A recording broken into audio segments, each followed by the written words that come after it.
of course, you remember Sean Spicer as White House press secretary, and he had to battle the liberal media day in and day out. So great to have Sean Spicer here back on Montana Talks with us. Sean, good to have you again. Good to be with you. Thank you for having me. Yeah. So I got to get your take. I know we want to talk some bigger picture issues. You've got a new book coming out. We want to talk about, the East and the West Coast trying to lord over the rest of us here in flyover country and kind of this great divide that continues. But I got to get your reaction to the competing town halls last night. You had the softballs, the T-ball being played with Joe Biden on ABC, and then the hardball being played against Donald Trump on NBC. This is kind of par for the course in dealing with the media, isn't it?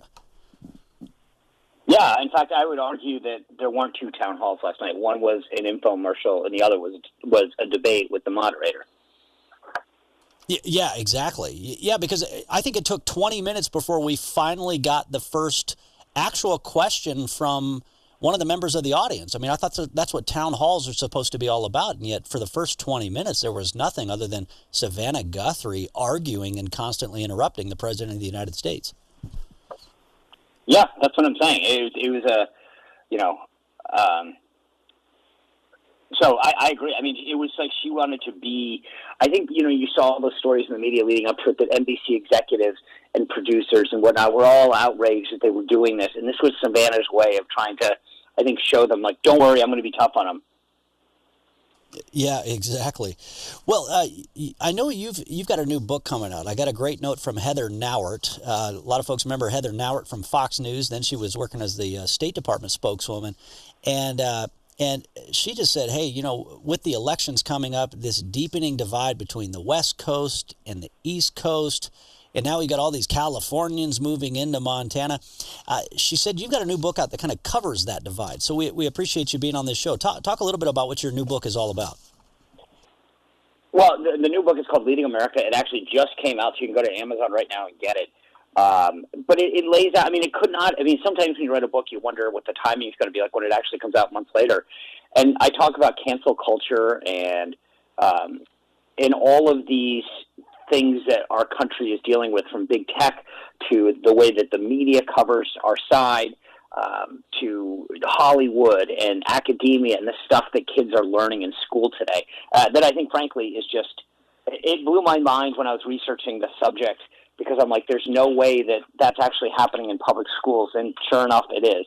But I lay it all out in the book, Leading America, and I think that, like, you look at what happened this week with the New York Post and Hunter Biden, and it shouldn't be a shock. If you read the book, you understand it. If you wonder why the journalists act the way that they do, you were just talking about that with, Kaylee and others.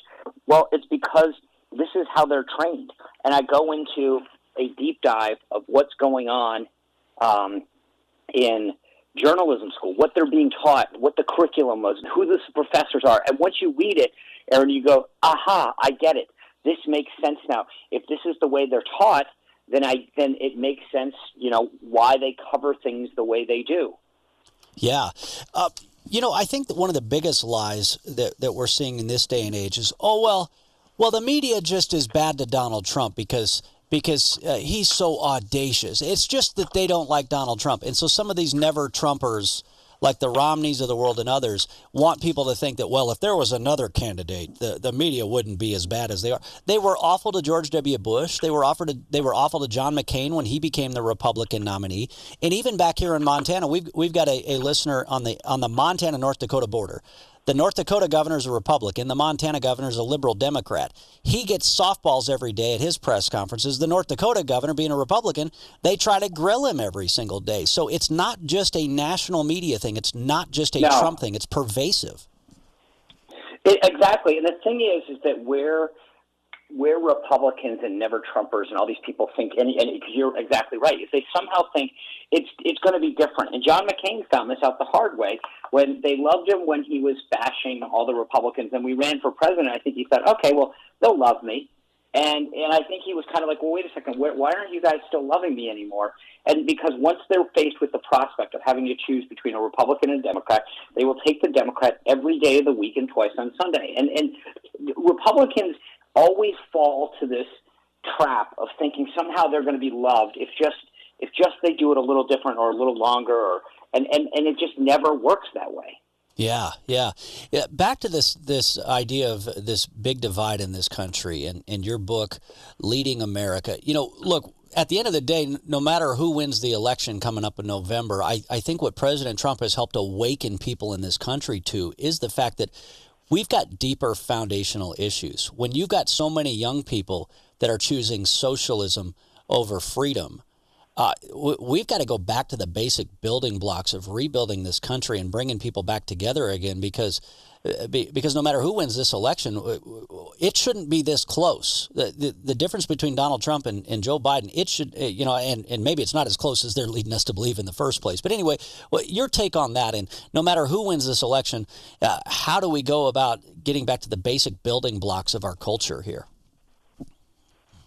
Well, it's an interesting question. I actually walk through this in the book because it goes back to the last answer I gave you, which is I think conservatives think somehow if they're just nicer, if they just do things differently, it'll be a different outcome. And it's just not true. I hate to say it. I don't want to be, but at the end of the day, there's a reason. The left dominates everything. And what I lay out in the book is they own Hollywood, they own government, they own academia, they own big tech, they own corporate America. And we have to understand how to fight and win. We can do that respectfully, we can do that civilly, but to be naive as to what we're up against is what the problem is. Republicans think somehow if I'm just nice, you saw this yesterday with Amy Coney Barrett, where she said that she has no problem with people's, I can't even remember the exact quote. Oh, yeah, sexual preference. The bottom line is sexual preference. And because one senator from Hawaii said that's a racist term, by 5 o'clock in the night, Merriam-Webster's dictionary has now changed the term and said, in fact, that's a racist, offensive term. Oh, think for about Pete's that. sake. But it is now, this isn't like some hyperbole or exaggeration. If you go to the dictionary now, they have officially changed it within 24 hours of saying that the word, or the phrase rather, sexual preference is offensive. It was done. It was and suddenly, and the funny part is, I think she thought, when she answered the question, that she was being inclusive and I did, but suddenly because they decided to do this, they know how to fight and win. The right is bad at it.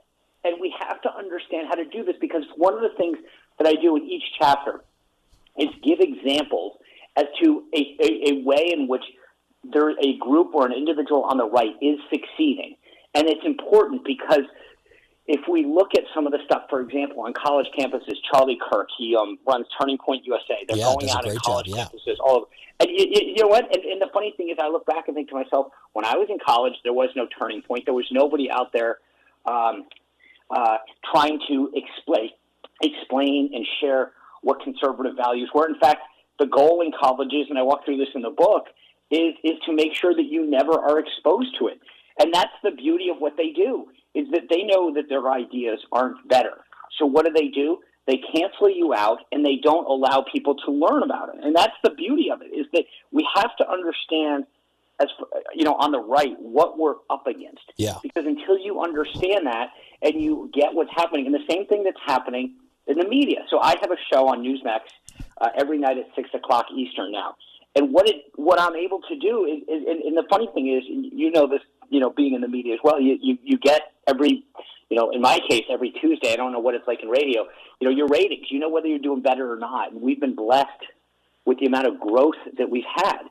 And the reason I say that is, and so we know there's an audience for it. We know people love, to have this content, to listen to your show. Yeah, well, we've had astronomical growth here because but that's because people want to hear you. They like your ideas.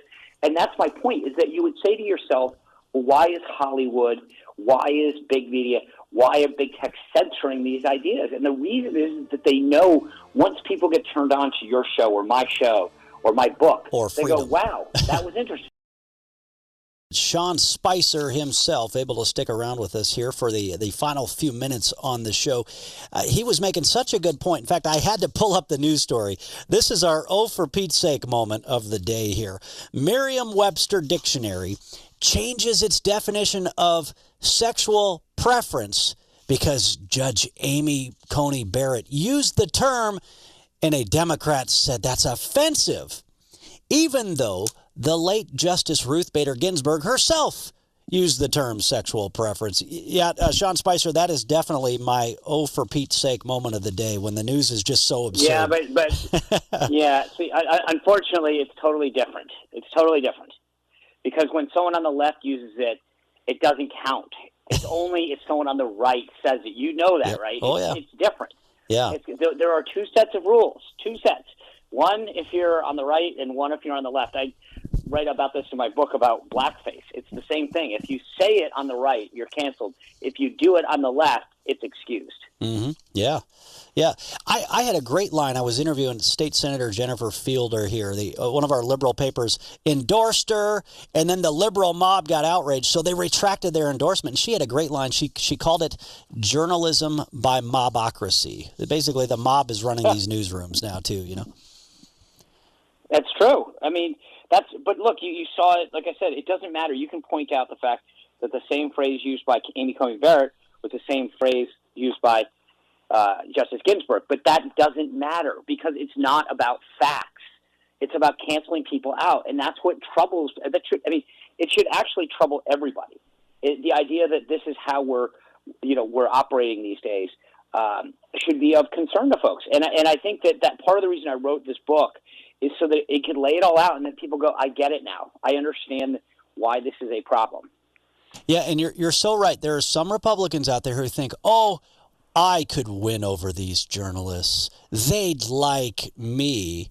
I could do it. It's just that guy who. No, if once you become the Republican candidate, they will go after you. So just get ready for the fight because it's going to come for you. Sean Spicer, so great to have you on the show. Check him out on Newsmax TV. He's also got a new book out, Leading America.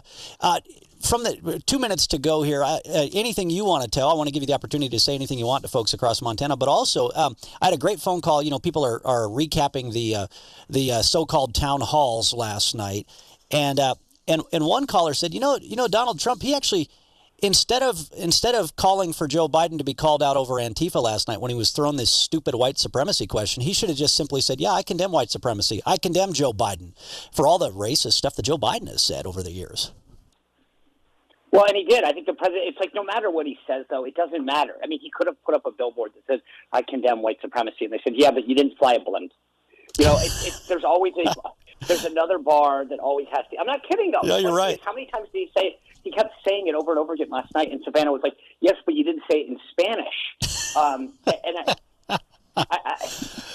Right? I mean, so anyway, look, I think the one thing that I would like to say to your viewers is I know that it's tough during COVID to get out to places and do book tours and everything. So if there's folks out in Montana that say, hey, I'd love to get a signed copy of Sean's book or I want to get it as a gift for someone, what I do for everybody out there is if you guys buy the book on Amazon or whatever, and you take a picture of it and send it to, it's just the word contact@SeanSpicer.com. We'll send you a personalized book plate that you can insert in the book, whatever you want written in it. You know. Oh, that's great. So if you want a signed copy, you want it personalized, but anything like that, we'd be glad to do that.